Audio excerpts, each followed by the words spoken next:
C'est bon pour moi. C'est bon? Ouais. Ça marche? Bien. Alors, voilà, donc écoutez, on teste cette version du collège de philosophie en virtuel. Très heureux de vous accueillir de nouveau, de vous revoir après cette période de confinement importante. Donc voilà, on a une séance qu'on a décidé d'organiser de la manière suivante, c'est-à-dire qu'elle soit courte, parce que c'est vrai que les séances visio, c'est toujours un peu trop long, qu'elle soit courte, et donc on se dit 1 heure, grosso modo, tonique, avec l'idée de faire une intervention assez brève sur la question de la gestion de la crise et notamment le précautionnisme, intervention que Eric va prendre en charge pendant une quinzaine de minutes. Ensuite, organiser une discussion sous forme de questions plutôt par chat, encore une fois, plutôt que par oral, ça sera plus simple à gérer. Et puis, donc ce sera enregistré, vous pourrez avoir le lien par la suite.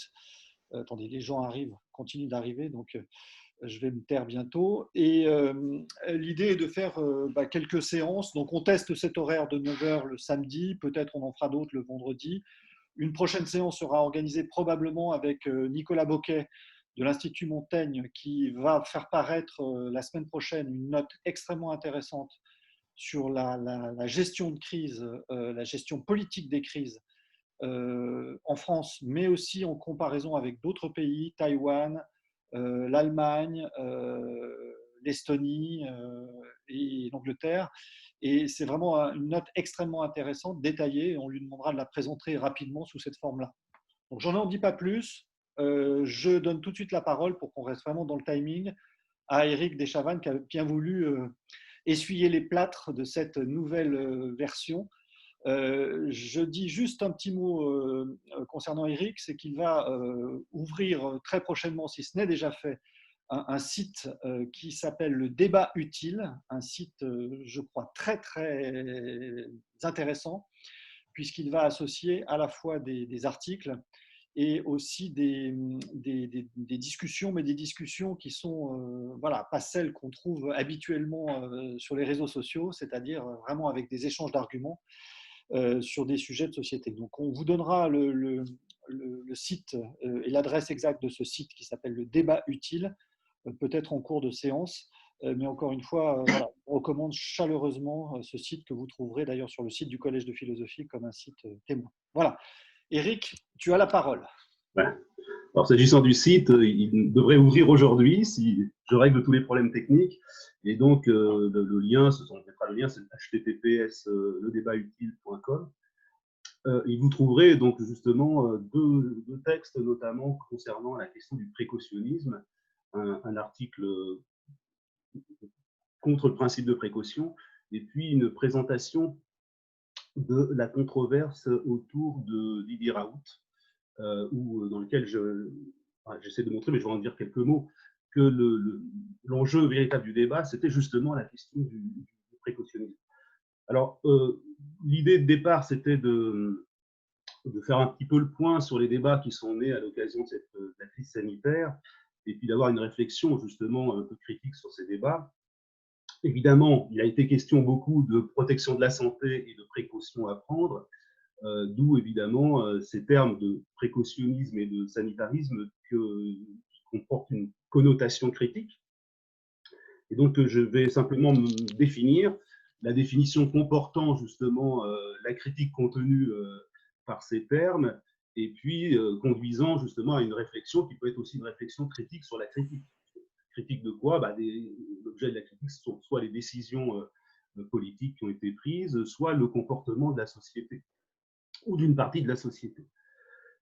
Alors, dans les deux cas, évidemment, ça désigne l'idée de système ou l'idée qu'il y aurait une idéologie, en quelque sorte, derrière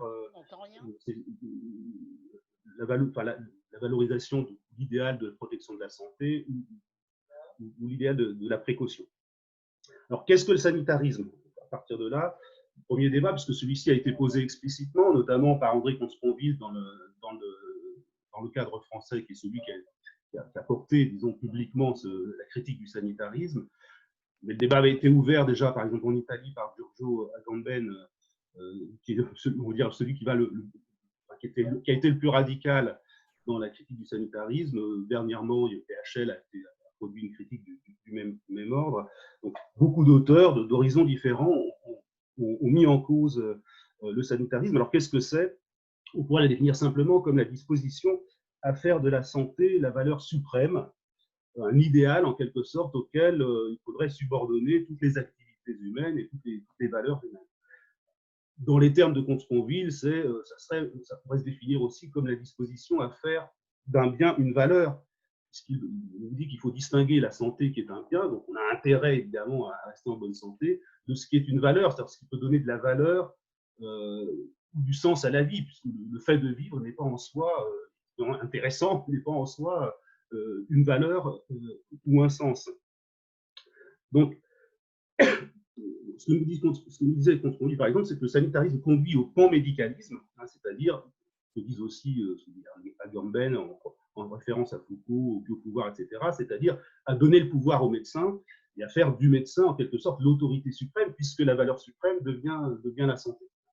Comte-Sponville se référait notamment à ce dessin de santé excellent, auquel on voit une personne dans l'église qui s'adresse à Dieu et en lui disant je vous fais tellement confiance que parfois, la plupart du temps, je vous appelle docteur.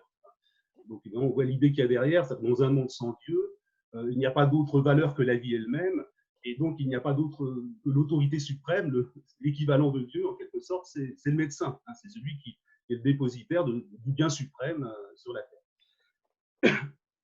Alors, le cœur du débat a été l'opposition entre, justement, la santé et la liberté, principalement.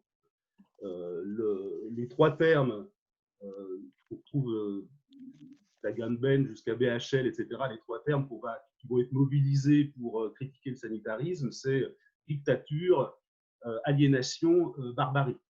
Dictature, parce qu'on impose un état d'exception, on suspend les libertés les plus fondamentales, la liberté d'aller et venir, sans même parler des libertés économiques, mais la liberté d'aller et venir. Le confinement, c'est pire que le couvre-feu en cas de guerre, puisque le couvre-feu, c'est réservé à certaines heures de la journée, alors que le confinement, c'est toute la journée, c'est tout le temps. C'est un argument qui est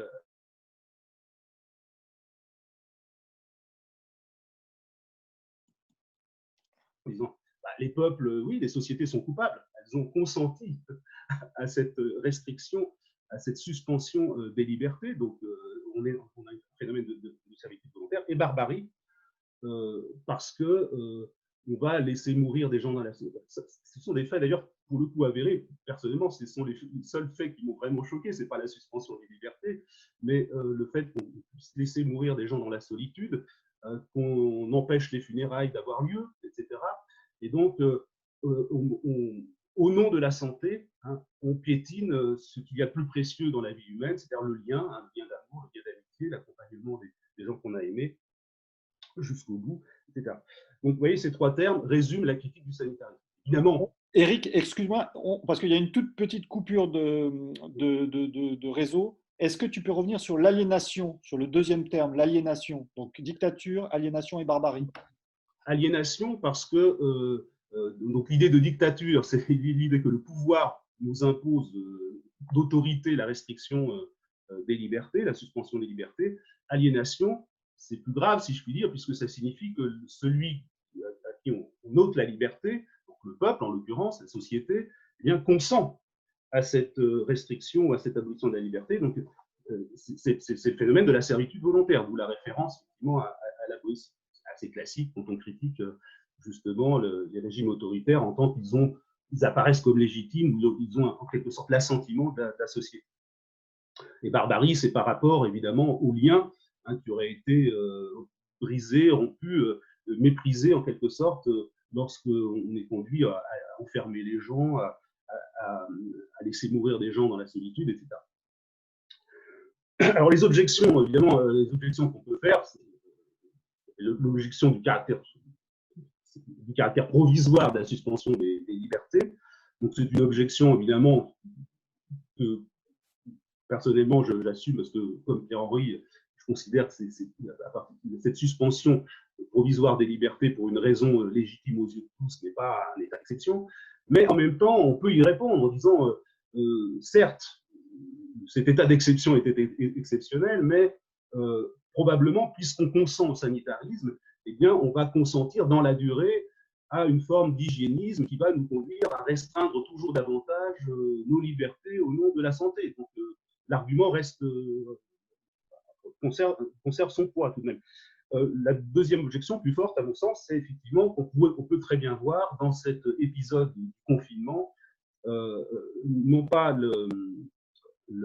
un anti-humanisme, mais au contraire le triomphe de l'humanisme.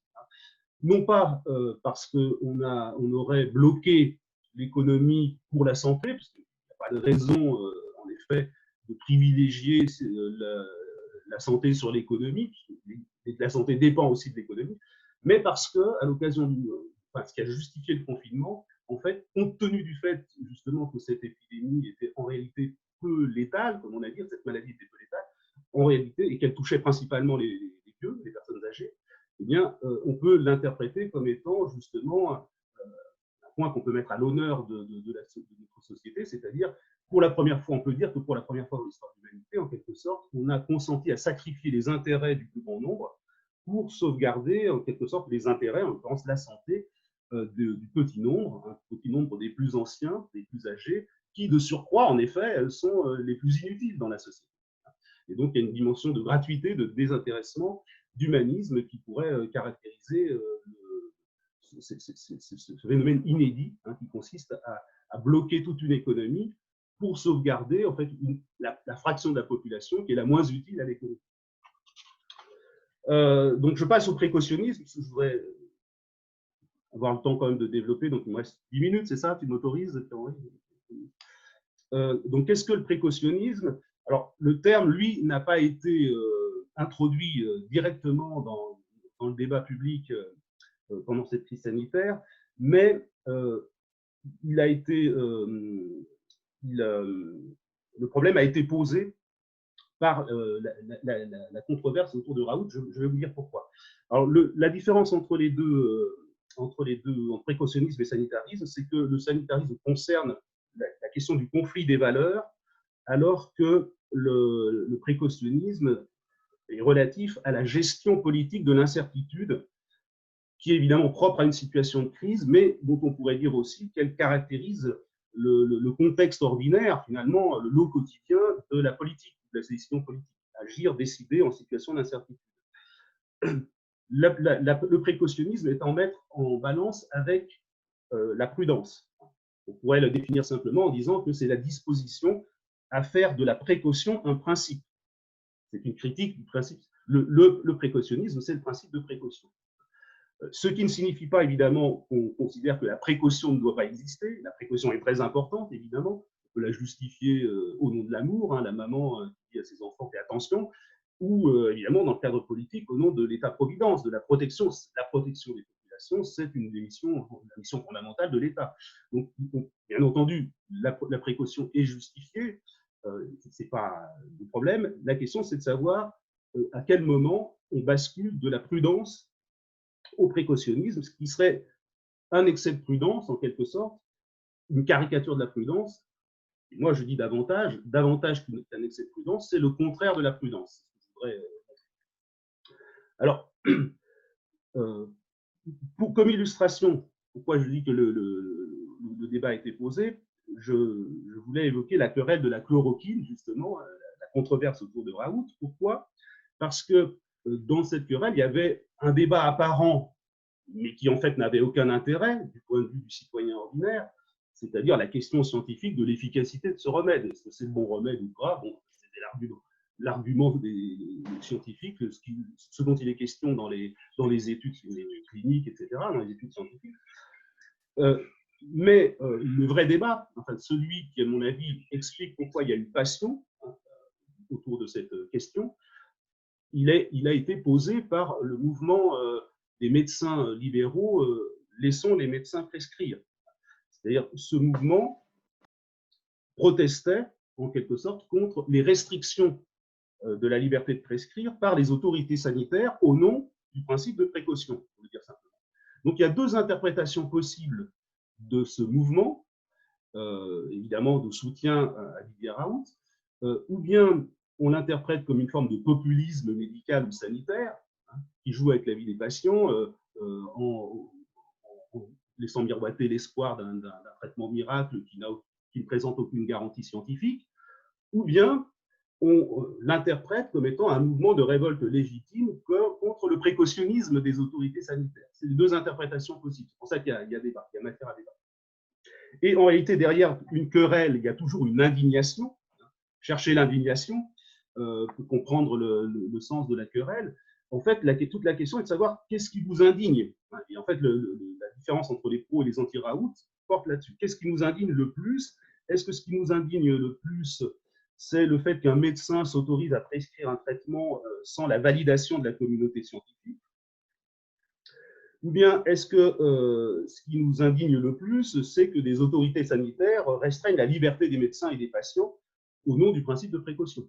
Donc, selon qu'on soit indigné par l'excès de précaution ou par, en quelque sorte, cette imprudence ou cette absence de précaution qui consisterait à préconiser un traitement incertain plutôt que pas de traitement du tout, eh bien, on est dans un camp ou dans l'autre. Alors, j'en viens justement à ce qui différencie la précaution de la prudence, à mes yeux. Qu'est-ce que c'est que la prudence? La prudence, ça consiste, c'est l'art en fait de délibérer et de décider en situation d'incertitude avec les moyens du bord. Ce qui caractérise la prudence, c'est justement, c'est pour ça que c'est la vertu politique par excellence, c'est la gestion de l'incertitude. Si nous pouvions toujours fonder les décisions sur l'expertise scientifique, nous n'aurions pas besoin de politique, en fait. La prudence est nécessaire en raison des limites de l'expertise. Et c'est précisément pourquoi cette question de l'hydroxychloroquine est emblématique, parce qu'on était en situation d'incertitude scientifique et que donc on ne pouvait pas fonder la décision exclusivement sur l'expertise. Mais vous voyez que ça vaut aussi pour la question du confinement. C'est-à-dire que l'expert, il peut vous dire le confinement est nécessaire pour faire tomber le R0 en dessous de 1 et donc arrêter l'explosion de la circulation du virus. Mais l'expert, il ne peut pas vous dire s'il faut préférer éviter la catastrophe sanitaire ou éviter la catastrophe économique. Il ne peut pas arbitrer entre deux risques. Il y a les experts de l'économie, il y a les experts de la sanitaire, mais c'est le politique lui, qui doit arbitrer entre les experts et entre les expertises. Et il le fait sans être certain, parce qu'il ne peut pas prévoir l'avenir, de prendre la bonne décision. Donc là, la prudence, ça va être l'art de choisir la meilleure voie possible, ou la mauvaise voie possible, pour arriver au but que l'on poursuit. Et la précaution, c'est pour ça que je dis que c'est en un sens le contraire de la prudence, c'est l'idée qu'il n'y a qu'une seule voie possible pour atteindre le seul but légitime, qui est la survie, l'impératif de la survie. C'est pour ça qu'on va parler de principe de précaution à propos de la santé ou de l'environnement. Ça ne concerne pas simplement le domaine de la santé, ça concerne aussi le domaine de l'environnement. Mais pas seulement aussi, parce que je voudrais justement, pour faire comprendre cette différence, illustrer le thème par la question du pacifisme. Le pacifisme peut se justifier par des raisons morales, idéalistes, tu ne tueras point, ou au nom de l'humanisme cosmopolitique, la réconciliation de l'humanité avec elle-même, mais il peut aussi se justifier par le précautionnisme. On trouve cette justification dans le slogan, rappelez-vous, des pacifistes allemands dans les années 80, « Plutôt rouge que mort ». Plutôt rouge que mort, c'est le slogan du pacifisme précautionniste. Il n'y a qu'un seul but légitime, survivre, ne pas mourir, et il n'y a qu'une seule voie possible pour atteindre cet objectif, c'est-à-dire refuser de faire la guerre. Là, on est dans le précautionnisme. Ce qui n'est pas exactement la même chose, vous voyez, que la prudence ou la précaution, parce que le soldat qui prépare la guerre, lui, il est extrêmement attentif, il est extrêmement précautionneux, il est extrêmement prudent. Le stratège, il doit justement prendre les précautions pour ne pas sacrifier ses troupes, pour éviter tous les dangers, mais il doit aussi savoir prendre des risques et faire preuve d'audace. Le soldat, il fourbit ses armes, il est extrêmement précautionneux, mais il accepte par avance le risque de la mort, etc. Donc, prudence et précaution, prudence et principe de précaution, plus exactement. La précaution est contenue évidemment dans la prudence, mais la précaution érigée en système, érigée en principe, ce n'est pas la même chose que la prudence. Et la différence, c'est précisément que le précautionnisme va prétendre éliminer la dimension du risque et de l'incertitude, là où la prudence fait avec, en quelque sorte, sans prétendre pouvoir éliminer radicalement le risque et l'incertitude. Donc, pour résumer, les deux critiques, les deux correspondent aux deux caractéristiques du précautionnisme, les deux critiques qu'on peut adresser au précautionnisme, c'est d'une part que ce serait une forme de prudence qui se prend, première critique, une forme de prudence qui se prend pour une morale ou pour une sagesse. La prudence, elle peut être la servante de la morale. En fait, la prudence, comme le disait Aristote, c'est l'art de délibérer sur les moyens. Elle porte exclusivement sur la question des moyens, elle ne se soucie pas du but. Elle peut, et comme le disait Kant, elle peut être mise au service d'un but mauvais, comme d'un but, au contraire, légitime. Donc, elle peut être au service du bien comme du mal. Elle ne se soucie pas de définir le but moral ou l'idéal, mais elle peut évidemment, et elle doit être, si on a un idéal moral, elle peut être au service de la morale, bien sûr. Mais elle n'est pas une morale. Elle ne définit pas l'idéal. Elle ne définit pas le but que l'on doit poursuivre. Elle se contente de définir le meilleur moyen d'arriver au but, quel qu'il soit. Alors que vous voyez que dans le précautionnisme, eh bien, en fait, la doctrine de la précaution nous impose le seul but légitime possible, c'est-à-dire la survie, la préservation de l'environnement, la préservation de la santé, etc. Ce en quoi le débat sur le précautionnisme recoupe en effet celui sur le sanitaire. Deuxième critique, à mon avis c'est la critique la plus importante à mes yeux, le précautionnisme, c'est la négation du tragique. Si vous y réfléchissez, prenons la collapsologie, le discours précautionniste par excellence. La méthode préconisée par le précautionnisme, c'est le catastrophisme éclairé.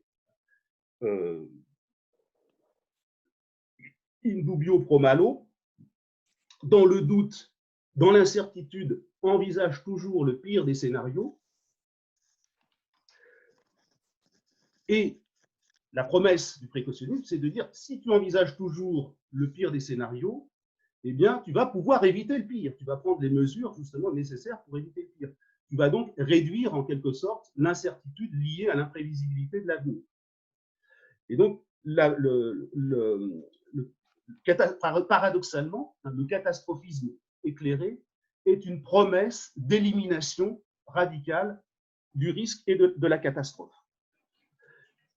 Et en ce sens-là, le précautionnisme est une négation du tragique, parce qu'en réalité, l'avenir est imprévisible et que nous ne pouvons jamais savoir si nous pouvons réellement éviter la catastrophe. Le politique qui décide du confinement coûte que coûte, il espère pouvoir éviter la catastrophe sanitaire sans avoir la certitude, et la catastrophe économique, mais il ne peut pas avoir la certitude, d'une certaine manière, qu'il évitera la catastrophe économique. Raison pour laquelle il y a malgré tout une marge pour la décision politique, et que c'est une question de prudence. Jusqu'où fallait-il aller dans le sacrifice économique? Jusqu'où fallait-il aller dans la direction de la prise de risque sanitaire pour sauvegarder l'économie? C'est aux politiques d'arbitrer dans l'incertitude. Et cette dimension d'incertitude, elle demeure irréductible. C'est, si je puis dire, l'honneur de la politique.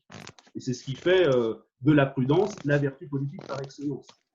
Alors que dans le cadre du précautionnisme, on a justement cette prétention d'éliminer le risque, d'éliminer l'incertitude liée justement à l'imprévisibilité de l'avenir.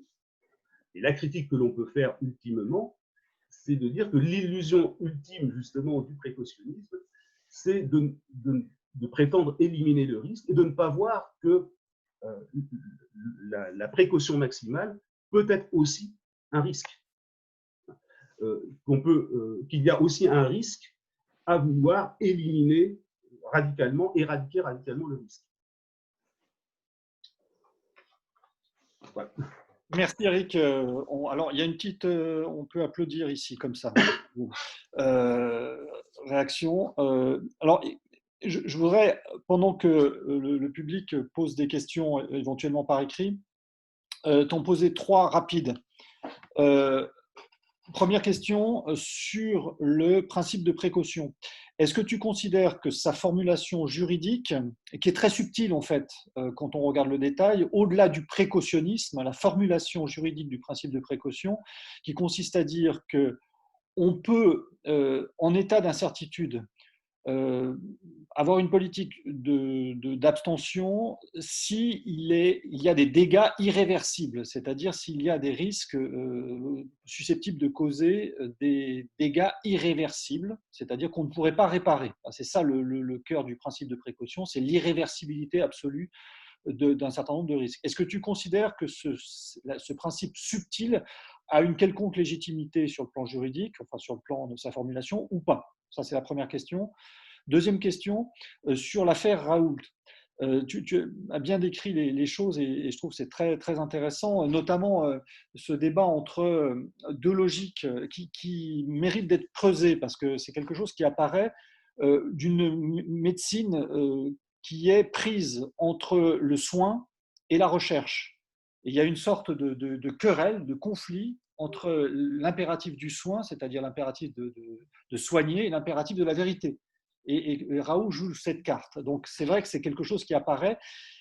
La question c'est, malgré tout, est-ce que j'ai été comme toi sidéré par le caractère extrêmement passionnel de cette querelle qui a suscité en un minimum de temps une passion dont je n'arrive pas à comprendre exactement le ressort. Donc si tu peux redire encore pourquoi, à ton avis, cette querelle a été aussi passionnée et aussi passionnelle. Et troisièmement, sur la question du catastrophisme éclairé, euh, en fait, en t'écoutant, je me disais que la position du catastrophisme éclairé, c'est-à-dire l'idée d'arrêter, de prévoir la catastrophe comme certaine pour l'empêcher, est-ce que finalement, ce n'était pas une reprise assez bête du stoïcisme, finalement, qui consistait à dire toujours prépare-toi au pire pour justement ne pas en subir les conséquences? Comme disait Épictète, c'est-à-dire quand tu vois ton enfant venir, qu'est-ce qui t'empêche de dire, alors que tu es en train de l'embrasser, demain il va mourir? Voilà. Tu embrasses ton enfant et tu te dis demain il va mourir. C'est une forme de catastrophisme éclairé, c'est-à-dire l'idée d'intégrer. Alors, bon, moi je trouve que c'est un truc qui est absolument abominable, mais voilà, est-ce que ça rejoint finalement cette thèse-là, effectivement, d'une certaine façon, une sorte de culte de la toute-puissance qui viserait à éliminer totalement le tragique, ou plus exactement à éliminer le fait d'être en quelque sorte blindé, quasiment déshumanisé à l'égard de tous les sentiments et de toutes les catastrophes qui pourraient nous arriver. Je vais terminer par le dernier point parce que c'est un point sur lequel j'ai le moins de choses à dire, je n'y ai pas réfléchi, mais sur lequel j'ai juste une approbation à apporter. Enfin, je suis d'accord avec cette idée qu'on retrouve la même dimension de la toute-puissance liée à l'élimination de la dimension du tragique de l'existence. Voilà la différence entre le précautionnisme et le stoïcisme, c'est que le précautionnisme, c'est une doctrine de l'action politique, hein, en fait, et de la transformation du monde, finalement. Alors que le stoïcisme, c'est une sagesse qui vise simplement à, se mettre en harmonie, si je puis dire, euh, avec le monde tel qu'il est et qui comprend effectivement la maladie et la mort qu'il faut par avance accepter. Donc c'est une sagesse peut-être intenable, mais la finalité, c'est la tranquillité personnelle, si je puis dire, la tranquillité intérieure et non pas l'évitement de la catastrophe à venir. Parce que tu vois, tout le discours écologique sur le souci des générations futures, c'est en fait un discours politique, c'est en fait un discours de transformation du monde. Il faut transformer radicalement le monde pour pouvoir le conserver. C'est ça l'idée. Transformer radicalement l'économie. Et donc, le catastrophisme éclairé, c'est une méthode d'action politique. Mais effectivement, l'élément commun, c'est la dimension d'élimination du tragique. Je suis d'accord avec toi. Et puis cette perspective de toute puissance, parce qu'en réalité, on sait bien, très bien qu'on ne va pas les… ça ne tient pas, en fait. Sur le premier point, alors j'ai pas encore, j'ai pas non plus produit d'analyse sur c'est un petit peu, comment dire, intuitif ce que je vais dire, mais quand je regarde quand je lis, je l'ai lu, relu plusieurs fois, le principe de précaution tel qu'il est énoncé dans la loi, j'ai simplement l'impression que c'est un travail, un effort des juristes pour neutraliser le caractère nocif du principe de précaution, pour en réduire la charge toxique. Mais du même coup, ça me paraît plus une formulation possible de la prudence, un peu alambiquée et de la règle de prudence. À mon avis, le cœur de la phrase, c'est le terme proportionné. C'est-à-dire qu'en situation d'incertitude, il faut prendre les mesures proportionnées au risque, effectivement. Mais qui va définir si le risque, si les mesures sont proportionnées ou pas? C'est le politique. C'est la prudence, au final, le jugement qui va décider si c'est la bonne mesure à prendre ou pas la bonne mesure. Alors que le principe du principe… Ou pire, le juge. C'est ça le problème. Alors voilà, c'est ça le risque. C'est pour ça qu'il vaudrait mieux qu'il n'y ait pas du tout de formulation du principe de précaution dans la loi, plutôt qu'une formulation même alambiquée et un petit peu atténuée, euphémisée, parce qu'il y a toujours malgré tout ce risque, effectivement, de justifier un appel au juge. Pourquoi? Parce que tout problème, c'est le principe, c'est la notion même de principe. Parce que par définition, un principe est réducteur d'incertitude. Par définition, le principe, c'est ce qui est censé te dicter ta conduite. Un principe moral, ça ne se discute pas. Ce n'est pas l'objet d'une délibération.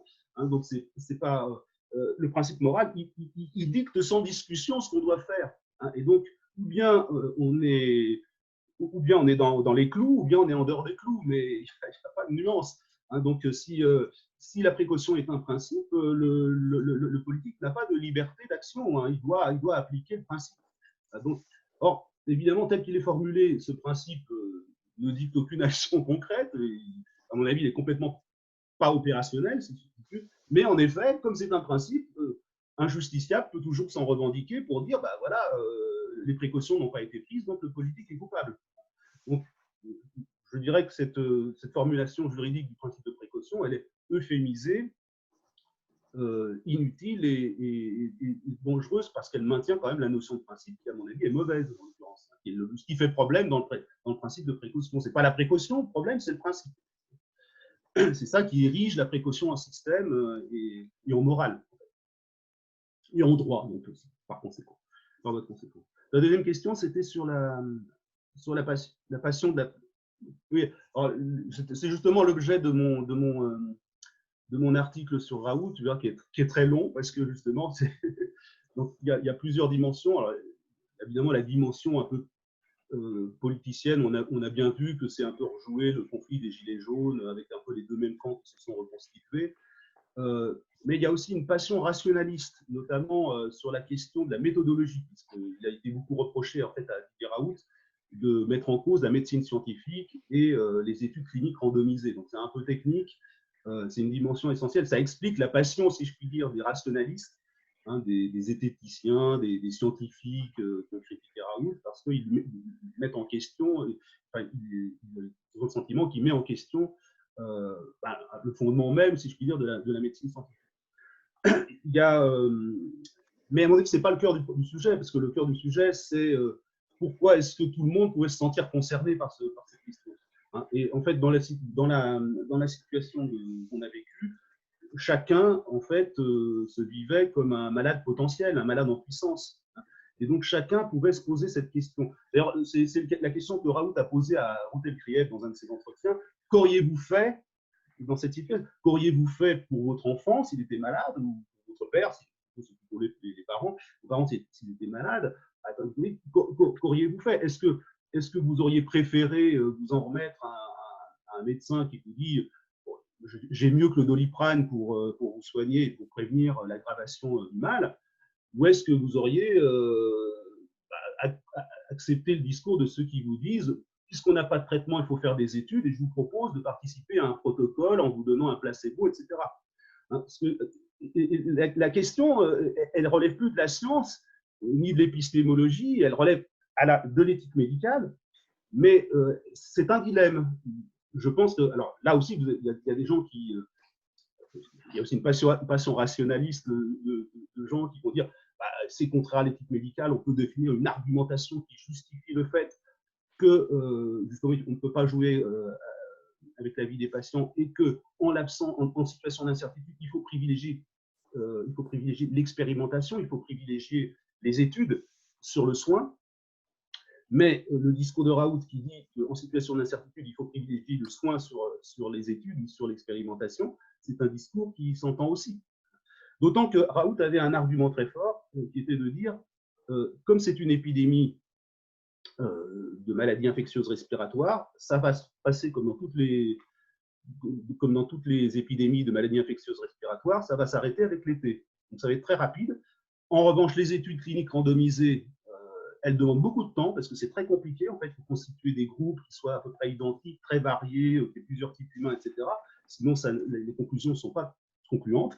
Et donc, on a vu avec Discovery, hein, on nous a promis pendant des semaines, attendez les résultats des l'étude Discovery. Ils n'arriveront jamais, ces résultats, parce qu'ils sont encore en train de constituer des groupes, il n'y a plus de malades.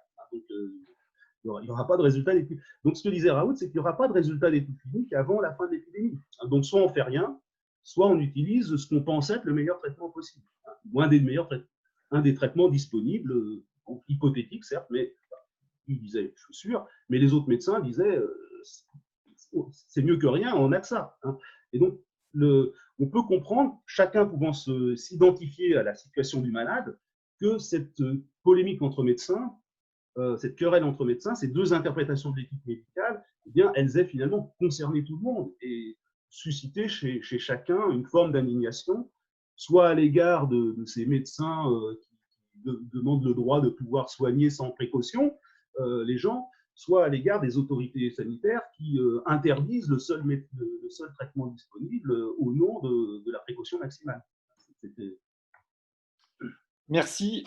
Alors, on va prendre les questions donc, que je vais relire, qui sont sur le chat. Donc, Michel Amanou, sanitarisme, précautionnisme, le but inavoué de la promotion de la santé comme valeur suprême ne dissimulerait-il pas, au fond, une volonté de contrôle social étayée par la mise en place d'outils informatiques de suivi? Donc ça rejoint la critique que tu évoquais au début de la dictature, l'aliénation, enfin les deux éléments. Donc voilà, est-ce que tu peux répondre à cette question? Oui, il y a évidemment, on peut construire toute une argumentation un peu étayée sur la critique du biopouvoir par Foucault, sur l'idée qu'effectivement, la santé est un excellent prétexte, si je puis dire, dont l'État peut s'emparer pour exercer effectivement une forme de contrôle dans le domaine sanitaire, c'est le contrôle administratif, bureaucratique, en quelque sorte, des autorités sanitaires de la liberté des médecins, enfin, de la pratique des médecins. Mais évidemment, cette critique-là, elle se heurte à une limite évidente, c'est que, en fait, c'est une critique de l'État. C'est une critique libertarienne, en réalité. C'est une critique de l'État au nom de la liberté totale de l'individu, si je puis dire. Mais évidemment, l'argument il est connu depuis Hobbes, c'est-à-dire que l'État est nécessaire à la liberté. Donc, Hobbes ne parlait pas de la santé, mais enfin, il disait que la première mission de l'État, c'est de conserver la vie des individus. La première liberté, c'est la vie, le fait de vivre. Et donc, l'État est nécessaire, il est dans son rôle, en fait, lorsqu'il restreint la liberté en vue de sauvegarder la liberté. Hein, donc, insister sur ces termes de contrôle, de dictature, etc., c'est d'une certaine manière nier ce qu'on sait tous intimement, à savoir qu'on a besoin de l'État, on ne peut pas se passer de l'État pour nous protéger et nous protéger de nous-mêmes parfois. Quand l'État nous impose de porter la ceinture de sécurité, interdit de fumer dans les lieux publics, etc. Enfin, le débat est très ancien hein, sur l'hygiénisme. Mais il y a des arguments des deux côtés, bien entendu. Mais malgré tout, au fond de nous, on sait que ce n'est pas ce type de mesures de contrôle qui abolissent la véritable liberté ou la liberté authentique. Avec l'autre critique qui peut exister, qui peut être la critique au contraire de l'inefficacité de l'État. C'est la critique exactement inverse, c'est-à-dire qu'un État qui n'est pas assez efficace. Je prends la deuxième question de Jean Touret, que je salue. En quoi le confinement menace plus la liberté d'aller et venir que l'interdiction de circuler en ville avec des matières explosives? Ne pensez-vous pas que toute liberté ne peut s'exprimer que s'il y a des limitations qui la permettent? Si, complètement. D'ailleurs, alors, vous verrez sur le site, j'ai un entretien avec Marcel Gauchet qui dit une chose à laquelle je souscris complètement. D'ailleurs, j'avais écrit un petit texte là-dessus sur l'esprit critique. La seule liberté véritablement inaliénable qu'on pourrait défendre de manière inconditionnée, c'est la liberté d'expression, à la condition évidemment d'éliminer dans l'expression ce qui relève de l'insulte, de la menace de mort, etc. Mais ce qui relève de la communication d'une opinion, pour le coup, on ne peut y toucher que de manière extrêmement précautionneuse. Il ne faut y toucher que d'une manière extrêmement précautionneuse. C'est la liberté fondamentale. Donc on conserve dans une démocratie pendant le confinement, le débat ne s'est pas arrêté, la critique ne s'est pas arrêtée, la liberté d'expression et le débat démocratique ne se sont pas arrêtés. Donc ça, c'est la liberté fondamentale. Toutes les autres libertés, je veux dire, il n'y a rien qui puisse nous permettre de fixer une limite qui serait valable en tout temps, en toutes circonstances. Dans les situations de guerre, il y a toujours eu des limitations de la liberté d'aller et venir qui n'a pas lieu en temps ordinaire. Et donc, la situation impose sa loi. Après, si la liberté critique, les libertés démocratiques sont sauves, eh bien, c'est le choix démocratique qui va déterminer la nature des limitations des libertés qu'on s'impose. Voilà. Merci. Question de Frédéric Henry. Comment sort-on de ce principe de précaution qui met en échec finalement le politique? Comment le politique peut-il en sortir et faire admettre dans nos démocraties cette part d'incertitude? Voilà, donc là c'est une question sur qu'est-ce qu'on fait après, avec ça? Qu'est-ce qu'on fait avec le précautionnisme et le sanitarisme? Comment lutter contre, d'une certaine manière? Tu peux reformuler la question? Comment sort-on de ce principe de précaution qui met en échec finalement le politique? Comment le politique peut-il en sortir et faire admettre dans nos démocraties cette part d'incertitude? Oui, ça, c'est une bonne question à laquelle je n'ai pas de réponse. Non, je pense que c'est… Alors, ce qui m'a beaucoup intéressé chez Didier Raoult, c'est qu'il a une réflexion là-dessus, très ancienne. C'est-à-dire que, en fait, c'est d'ailleurs ce qui explique ses propres imprudences, si je puis dire, c'est qu'il a un propos qui n'est pas que scientifique. Quand on lit ses bouquins, il est depuis pas mal de temps, en fait, d'ailleurs il le répète pratiquement à chaque interview, qu'il a peur de la peur, hein, qu'il est en guerre, en quelque sorte, en lutte contre ce principe de précaution qui consiste à alerter, à alarmer les populations dès que le moindre risque se présente. Et il a une réflexion intéressante parce qu'il dit en quelque sorte, il suggère que cette culture de la précaution, elle est propre aux sociétés occidentales vieillissantes. En disant évidemment, quand on a réussi, en gros, on est parvenu à démocratiser l'accès au grand âge, c'est-à-dire on progresse peu, et lui, il pense qu'on a peu de marge de progression en termes d'accroissement de la longévité humaine. Et donc, en fait, quand on sort un nouveau médicament, en réalité, on a plus à perdre qu'à gagner. C'est-à-dire que le gain d'espérance de vie que nous procurer les nouveaux traitements, il est hypothétique, il est faible, alors que si ça foire et qu'on meurt plus tôt, on a été privé de notre droit de vivre jusqu'à 90 ou de vivre centenaire. Et donc, comme les sociétés vieillissantes ont plus à perdre qu'à gagner, hein, au niveau traitement, elles sont plus précautionneuses, elles sont dans la culture de la précaution. Alors que quand on est confronté tous les jours à la mort, à des épidémies terribles, etc., ou à des maladies terribles, eh bien, on prend moins de précautions, si je puis dire. On prend on utilise tous les moyens du bord pour essayer d'éviter le pire. Donc, c'est probablement, c'est une des explications possibles. L'autre explication, c'est celle que j'ai un peu suggérée quand je parlais à propos du confinement de triomphe de l'humanisme. C'est le fait que nous sacralisons la vie individuelle, la nôtre et celle de nos proches, hein, évidemment, et que c'est une très bonne chose. Hein. Donc, c'est que la précaution est en quelque sorte induite par l'humanisme, d'une certaine manière. Donc, est-ce qu'on peut s'en délivrer? On ne peut pas se délivrer, je pense, de cette culture de la précaution. On peut en produire la critique pour tenter d'en éviter les inconvénients, les effets indésirables. C'est un peu ma position. Mais je reconnais que ce n'est pas évident, parce qu'on ne peut pas rejeter en bloc la précaution, la culture de la précaution, et il faut éviter, si je puis dire, le précautionnisme, c'est-à-dire cette tentation pour les politiques de se réfugier derrière des principes qui leur permettraient en quelque sorte d'éviter à faire face, à gérer par eux-mêmes, si je puis dire, en se fondant sur leur propre jugement, gérer par eux-mêmes l'incertitude. Oui, c'est au fond l'ambivalence qu'il y a entre. Enfin, c'est la peur de l'avenir qui est au cœur de cette. Oui, c'est la peur de l'avenir, oui. C'est-à-dire l'idée qu'on est très ambivalent. À la fois, on est dans la culture du progrès parce qu'on continue à considérer que les produits nouveaux sont quand même meilleurs que les produits anciens. Et puis de notre côté, on est effectivement dans une perspective où on se dit on va tous dans le mur et ça va être abominable. C'est cette ambivalence qui nous plonge en fait dans un désarroi. Et comme on sait toujours, la peur, c'est pas simplement une crainte, c'est aussi une angoisse, c'est-à-dire c'est une contradiction. Et donc c'est ce caractère, on est à la fois progressiste et décliniste. Et ça suscite une angoisse profonde, je crois, dans le collectif. Alors la question de Sophie et Thierry, que je salue également. Concernant la polémique autour du docteur Raoult, chacun s'est vécu non seulement comme patient potentiel, mais aussi comme médecin imaginaire.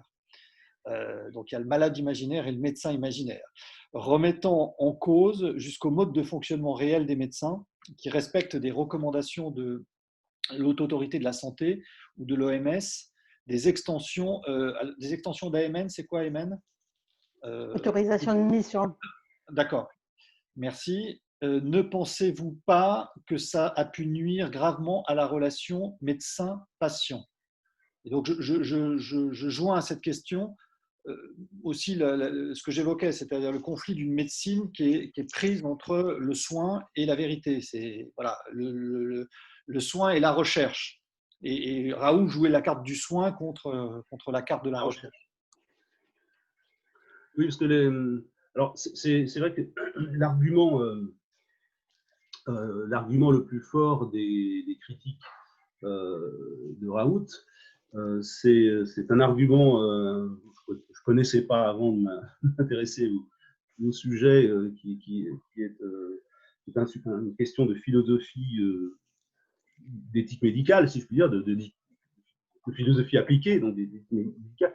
C'est que l'argument qui est avancé aujourd'hui pour justifier justement les études, la recherche, plutôt que de privilégier les études sur le soin, c'est l'argument de l'équipoise.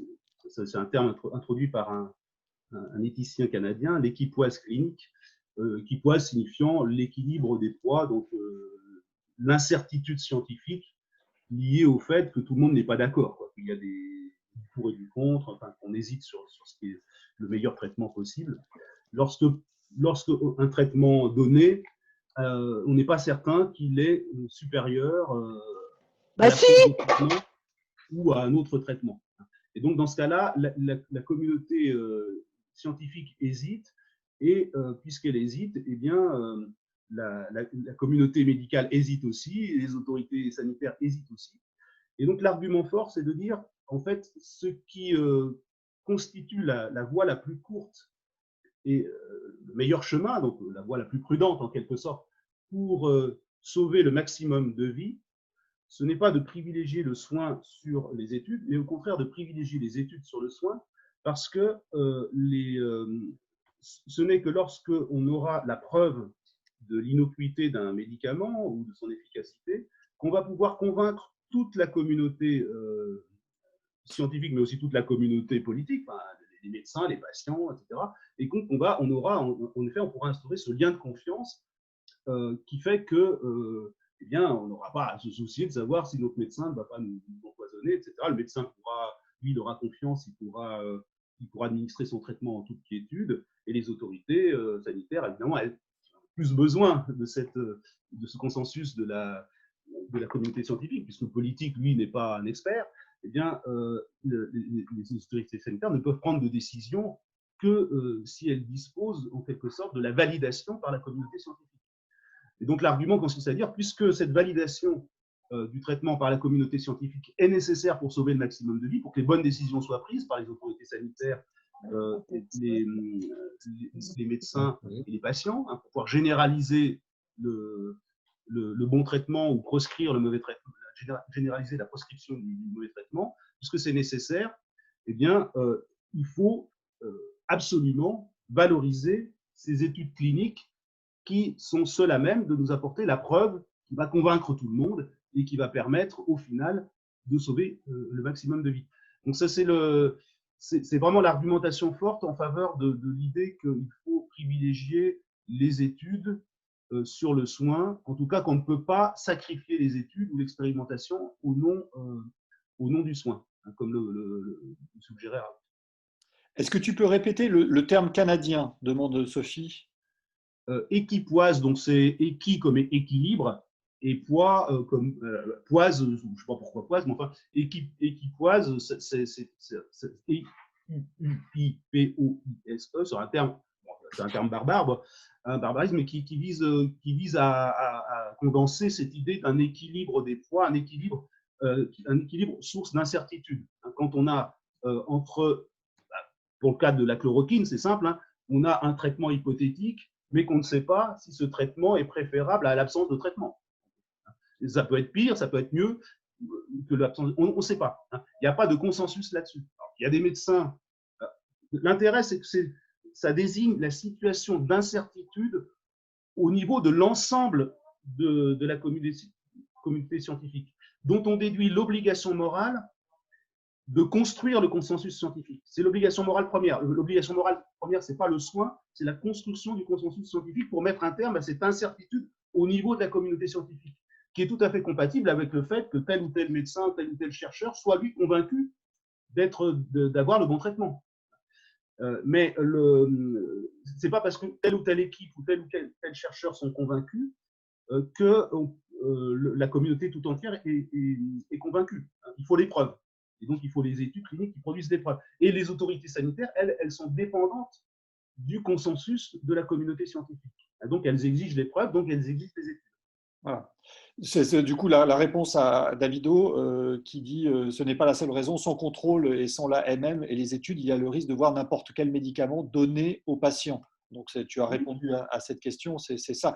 Et du coup, effectivement, dans l'épisode qu'il y a eu, l'enquête du Lancet a suscité, au nom du principe de précaution, la réaction d'Olivier Véran qui a interrompu toutes les recherches, alors même que cette enquête, on le sait à présent, était une enquête qui avait été, comme disait Raoult, foireuse. Voilà. Ce qui est marrant, c'est que pour le coup, les deux camps étaient complètement à front renversé dans l'affaire. C'est-à-dire que les pro-Raoult disaient mais c'est pas une étude randomisée, c'est pas une étude, elle est faiblement probante parce que c'est simplement une analyse de données, etc. Et donc ils défendaient la preuve, l'étude randomisée, l'étude clinique avec contrôle, etc. comme étant la preuve ultime qu'on ne trouvait pas dans cette étude. Et en effet,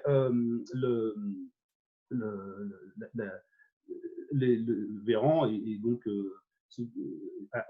justifiait, alors que justifiait les études, enfin, justifiait les études auparavant, il justifiait ici la suspension des études, hein, au nom du principe de précaution.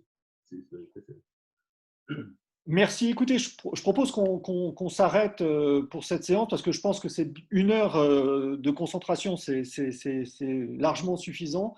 Donc alors je vais remettre le son pour que tout le monde puisse applaudir Eric, pour qu'on entende.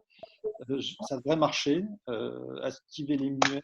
Voilà, non, ça marche pas. Bon, bravo. On peut le faire aussi de manière virtuelle. Merci. Chacun peut enlever son son, peut désactiver le blocage. Désactiver son son fonctionnel. Bon, bravo, merci. Merci. Écoutez, donc je pense que voilà, c'est bien de se tenir à 1 heure pour qu'on s'organise les agendas. Puis je pense qu'au-delà d'1 heure, la visio devient un peu merci beaucoup. Alors, ce que je vous propose, c'est il y a une question qui concerne André Comte-Sponville, ce sera peut-être le mot de la fin pour Eric, mais avant de lui donner le mot de la fin, c'est envoyez-moi un petit message pour savoir ce que vous avez trouvé de bien et de pas bien dans ce qui s'est passé. Voilà, si vous avez des choses susceptibles d'améliorer en termes d'horaire, en termes de durée, voilà. Ou si il avait fermé. Merci à vous. Peut-être Eric, et je vais remettre tout le monde muet, sauf toi, j'espère. Oui. Si, alors, voilà, activer. Si tu peux ouvrir ton micro, Eric, parce que j'y arrive pas. Et si tu peux donc donner un petit mot de conclusion en indiquant effectivement ce que tu penses, que tu as pensé de l'intervention d'André Comte-Sponville in fine. J'indique juste que j'enverrai effectivement pour les prochaines fois, on va déterminer avec Eric une autre séance et vous aurez l'information par les canaux habituels. Eric, tu as le mot de la fin. Oui, alors sur l'intervention d'André, j'ai un jugement nuancé, on en a un petit peu discuté l'autre jour. J'ai approuvé son intervention, qui est intervenue, elle est intervenue au bon moment, si je puis dire. C'est-à-dire qu'elle était nuancée. C'est pas une position anti-confinement. C'est pas à gain de benne, si on peut dire, ni la position que défend VHL aujourd'hui. Il est intervenu après justement le propos du président ou du directeur, je crois, du conseil scientifique des Précis, là, qui suggérait de confiner les plus de 65 ans jusqu'en décembre. Là, on est vraiment dans le précautionnisme. Vu d'aujourd'hui, ça paraît complètement hallucinant. Et donc, André a éprouvé un sentiment d'indignation, si je puis dire, contre cet excès de précaution. Et il a poussé un coup de gueule, comme il dit lui-même. Donc, il y a une part d'excès dans l'indignation, forcément, contre justement ce monopole exercé par les médecins sur la décision et la parole publique. Et donc, il a mis en cause, effectivement, le sanitarisme, à mon avis, à juste titre, en tout cas dans le contexte. Alors, effectivement, certains de ces arguments étaient peut-être beaucoup plus discutables. D'ailleurs, il y a la discussion, la polémique continue. Je pense que j'écrirai un truc, enfin, je ferai une petite revue de presse sur le débat utile, parce que c'est vraiment intéressant. J'ai vu qu'il y avait Jean-Pierre Dupuis qui a produit une critique de ce qu'il disait. Donc, c'est vrai qu'il y a un point faible dans son discours, c'est-à-dire qu'il a raison de rappeler qu'on ne peut pas négliger l'économie et que la santé n'est pas tout, hein, parce que, effectivement, l'économie et il a rattaché ce souci de l'économie à une sorte d'opposition qui est en effet plus discutable entre les jeunes et les vieux, hein, en disant en quelque sorte la vie des jeunes vaut davantage que la vie des vieux. Et dans la discussion qu'on a eue, tu m'as rappelé l'argument qu'on a toujours défendu sur la question des âges de la vie, à savoir que cette opposition entre les générations n'a pas de sens parce que les âges de la vie, ce n'est pas les générations. Les âges de la vie, c'est les catégories qui concernent tout le monde. On est tous enfants, adolescents, adultes et vieux. Hein, donc, quand on sacrifie les vieux, si je puis dire, on se sacrifie soi-même. Et je pense au contraire, effectivement, que c'est à mettre à l'honneur de notre société le fait de, justement, de se donner pour objectif, hein, de préserver au maximum la santé des plus anciens qui sont en effet totalement inutiles du point de vue de l'économie, hein, qui sont à la charge de la société. La critique, ce qui me paraît le plus juste dans cette critique du sanitarisme, c'est plutôt, à l'inverse, ce qui a conduit à l'isolement des vieux. Quand on a confiné dans les EHPAD des gens au point de leur interdire d'aller discuter, d'aller parler à leurs voisins de chambre, etc., au nom de la précaution maximale, lorsque la préservation de la santé finit par ignorer toute autre considération, et notamment les considérations de lien, d'amour, d'amitié, etc., là, on est en effet dans le sanitarisme, dans ce qu'il peut avoir de détestable. Merci. Bah, écoutez, Sophie a le mot de la fin. Vive la téléphilosophie. Merci, Sophie. Merci à vous tous et toutes. Merci de m'avoir écouté. Merci. Et Merci donc, à toi, vous voyez, Pierre-Henri, d'avoir organisé cette séance. Au niveau du timing, impeccable. Il est 10 Super heures. maître de cérémonie et tu maîtrises la technique vraiment à la perfection. On verra. Bah, écoutez, bon petit déjeuner. La prochaine fois, on refait avec les croissants, peut-être un peu plus tard ou un autre horaire. On testera. En tout cas, merci de votre présence et bravo à vous. Voilà, ça permet effectivement d'ouvrir, puisque je vous indique que nous avons des participants du Japon, du Canada, du Brésil. Et donc, ça permet d'ouvrir l'assistance du Collège de philosophie. Tout ça est très sympathique, de province aussi. Hein. Donc, c'est tout à fait positif. Donc, on va refaire l'expérience. On ne va pas gâcher les choses. On gardera aussi la Sorbonne. Bon, mais pour le moment, ce n'est pas d'actualité. Portez-vous bien, merci et à très vite pour une autre séance. À bientôt tout le monde, merci. Merci d'être venu. Merci beaucoup. Merci beaucoup. Merci à vous. Merci. Au revoir. Au revoir.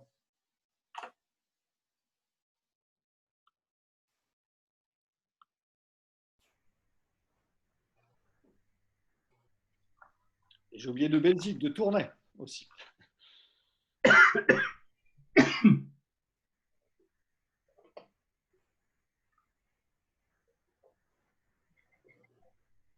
Je vais pouvoir aller m'occuper de mes enfants que j'ai laissés dans un état de famine. Je te rappelle, Eric, tout de suite pour qu'on fasse un petit point. Ok, à bientôt.